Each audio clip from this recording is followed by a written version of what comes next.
지금 시점에 우리가 살펴봐야 되는 내용은 이 메타버스하고 생성형 인공지능이 어떻게 연결되느냐, 그게 바로 메타버스의 핵심이 되고 있습니다. 자, 여기 퍼플렉스티입니다. 이 모든 것들이 전부 하나가 되어가고, 이 뇌가 일종의 AI라고 보시면 되죠. 초보자처럼 보이지 않습니까? 예, 맞습니다. 정말 엄청난 노가다.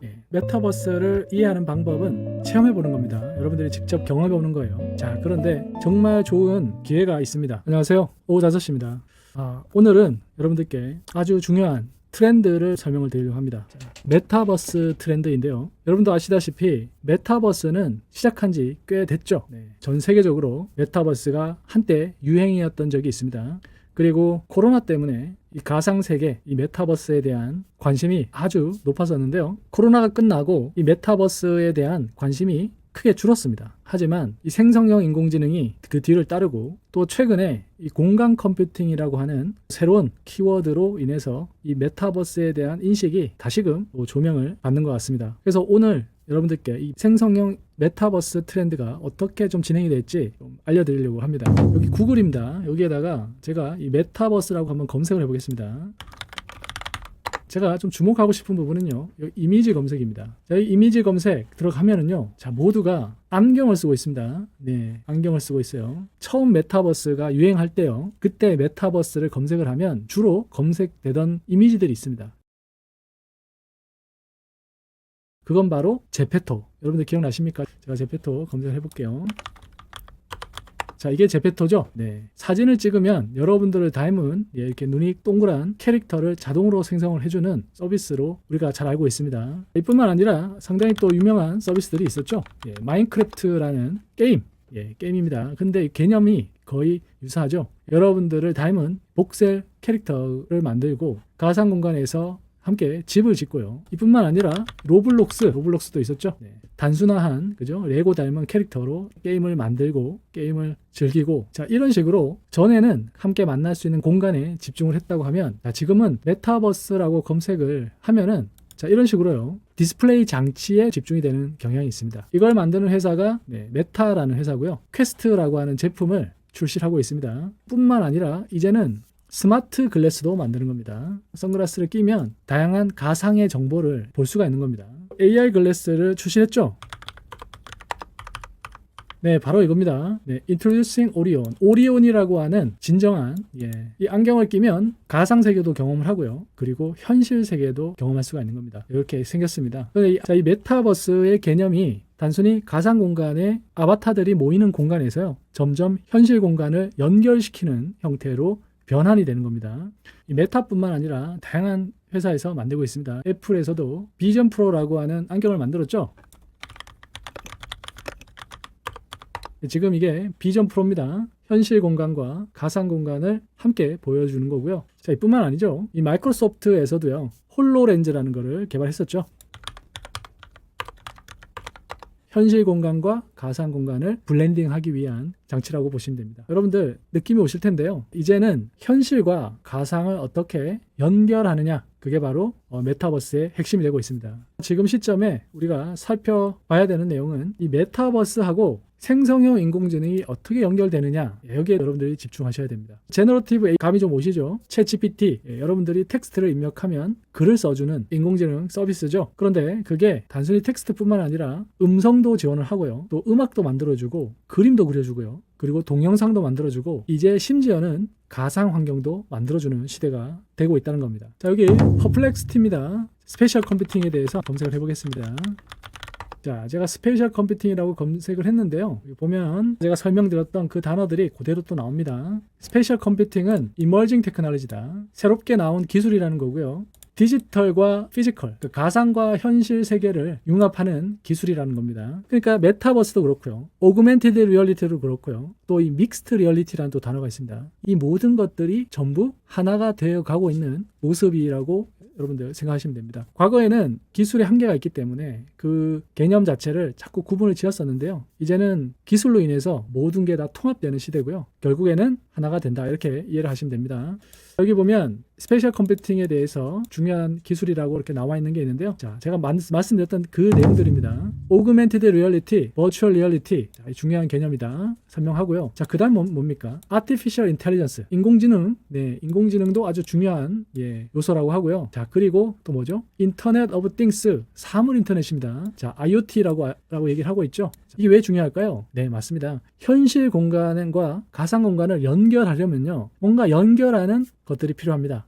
그렇게 하려면 현실 공간의 오브젝트에다가 센서를 집어넣어서요, 가상과 연결시키는 작업을 해야 되고, 그런 장치들을 모두 IoT 디바이스 이렇게 얘기를 하는 겁니다. 크게 보면 이런 비전 프로도 IoT 장치라고 봐도 됩니다. 그리고 또 중요한 개념이죠. 디지털 트윈, 많이 들어보셨을 겁니다. 여기 보면요, 현실 공간을 그대로 디지털 복제품으로 만드는 거를 디지털 트윈이라고 얘기를 하는데요. 그냥 겉모습만 그대로 복제하는 게 아닙니다, 여러분.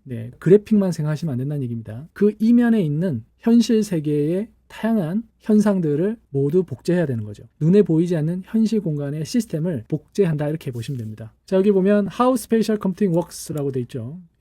핵심은 4가지로 구성이 되어 있는데요. 자, 이거 여러분들 이해하실 필요가 있습니다. 자, 첫 번째, 캡처링 데이터, 카메라 혹은 다양한 센서를 통해서 데이터를 캡처하는 겁니다. 자, 그 다음에는 뭐가 필요할까요? 그렇게 획득한 데이터를 프로세싱, 처리해야 됩니다. 이 처리할 때 AI가 필요한 거죠.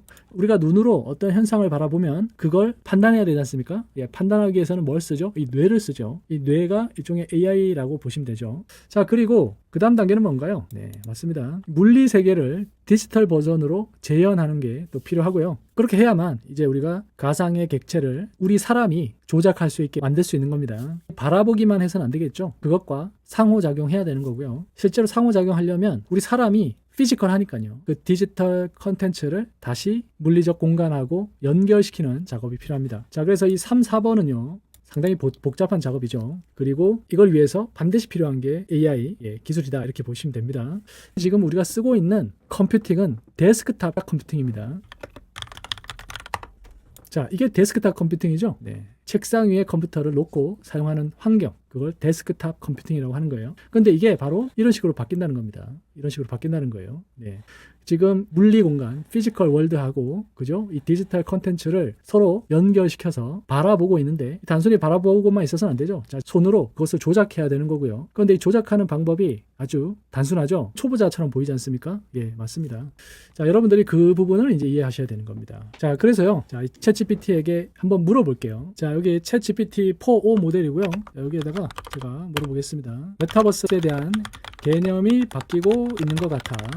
처음 나왔을 때는 단순히 3D 캐릭터 게임 같았는데, 지금은 현실 세계와 함께 공존하는 공간 같아. 이렇게 물어봤습니다. 자, 물어보니까요, 챗GPT가 대답을 했습니다. 맞습니다. 메타버스의 개념이 시간이 지남에 따라 발전하고 변화하고 있습니다. 처음에는 3D 가상 캐릭터와 게임 중심의 공간으로 여겨졌지만, 이제는 현실 세계와 가상 세계가 융합되는 상호작용이 가능한 공존의 공간으로 인식되고 있습니다. 이 변화는 메타버스가 더 이상 단순한 게임 플랫폼이 아니라 다양한 사회적, 경제적, 문화적 활동이 이루어지는 새로운 디지털 생태계로 발전하고 있음을 보여줍니다. 자, 제가 또 물어봐야 되겠죠. 공간 컴퓨팅 하고 어떻게 연결되나요? 라고 물어봤습니다. 메타버스와 공간 컴퓨팅은 깊이 연결되어 있습니다. 공간 컴퓨팅은 사용자가 물리적 공간과 디지털 정보를 융합해 줄 수 있게 해주는 기술로 증강현실, 가상현실, 혼합현실 등의 기술을 활용합니다. 라고 되어 있죠. 그래서 이 메타버스는 공간 컴퓨팅을 통해 현실 세계와 가상 세계가 상호작용할 수 있는 환경을 제공합니다. 자, 여러분, 이게 중요한 겁니다. 자, 이 공간 컴퓨팅을 통해서 현실 세계와 가상 세계가 상호작용할 수 있는 환경을 제공한다. 자, 이게 아주 중요한 문장입니다. 이 공간 컴퓨팅이라고 하는 거는 이제 정리가 좀 되시죠? 이제는 키보드, 마우스, 모니터 기반이 아니고요, 공간 기반으로 여러분들의 음성, 여러분들의 제스처, 그리고 여러분들의 표정, 이런 모든 것들을 활용해서 상호작용하는 거고요. 그걸 가능하게 만들어주는 환경을 제공한다는 겁니다. 메타버스가요. 이제 중요한 또 얘기가 나오겠죠. 자, 생성형 인공지능이 정말 중요한 역할을 할 것 같습니다.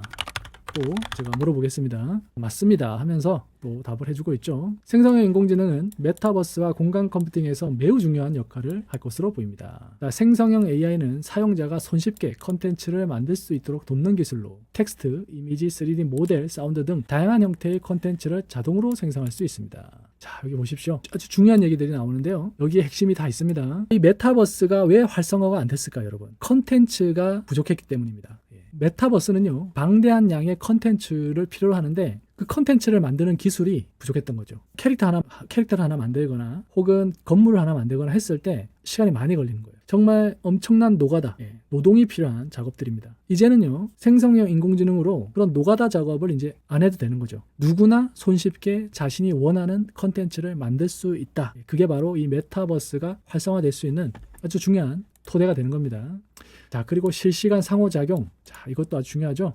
키보드, 마우스 못 씁니다. 일단 키보드하고 마우스는 데스크탑용이에요. 책상 위에 있어야 되는 건데 우리가 공간을 기반으로 컴퓨터를 사용하게 되면요, 말을 하거나 동작을 해야 됩니다. 근데 말을 인식하는 것도 AI 기술이고요. 그리고 컴퓨터가 정보를 저에게 전달할 때도 음성으로 전달을 해야지 훨씬 쉽습니다. 그래서 챗GPT의 보이스 모드 같은 게 정말 중요한 기술이 되는 거죠.